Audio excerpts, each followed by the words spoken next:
Sud Radio, le Love Conseil. Eh bien, on va parler de l'éducation sensuelle, Vincent Hupertan, parce que bien souvent, le manque de désir ou le peu d'envie de faire l'amour vient du fait que il n'y a pas beaucoup de sensualité. On parle souvent de l'intimité, mais la sensualité, c'est un peu le premier pas de la sexualité. Vous êtes d'accord, j'imagine? Absolument, c'est l'objet même. Voilà, Alors, c'est pour ça qu'une initiation à la sensualité, c'est un bon moyen de permettre, notamment à la femme, mais aux hommes aussi, de retrouver le goût du plaisir. Alors, c'est donc en partant des sens qu'on rééduque la sensualité.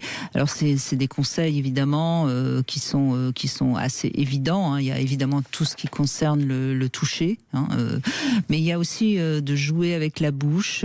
Par exemple, on peut se mordiller, s'embrasser. Par exemple, les couples qui ne s'embrassent plus du tout sont généralement des couples qui ont une sexualité très basique. Ou absente.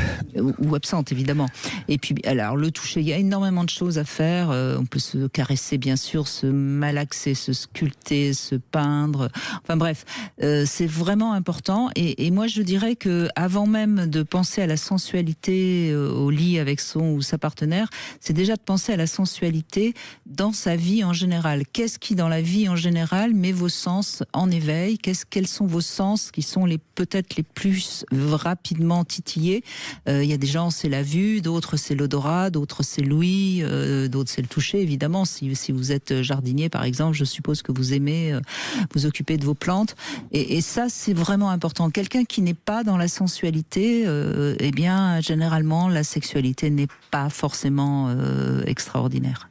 C'est tout à fait juste. D'ailleurs, dans la thérapie, en tout cas, ce que je fais, une des étapes, une fois qu'on a compris la mécanique, les exercices que je mets en place, c'est de l'éducation sensorielle pour retrouver comment on reçoit le plaisir.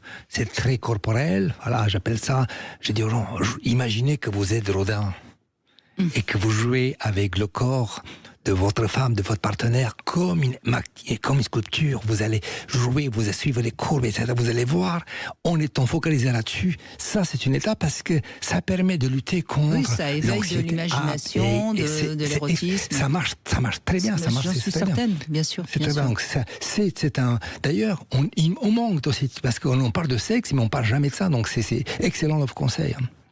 Merci Vincent Hupertan. Bon.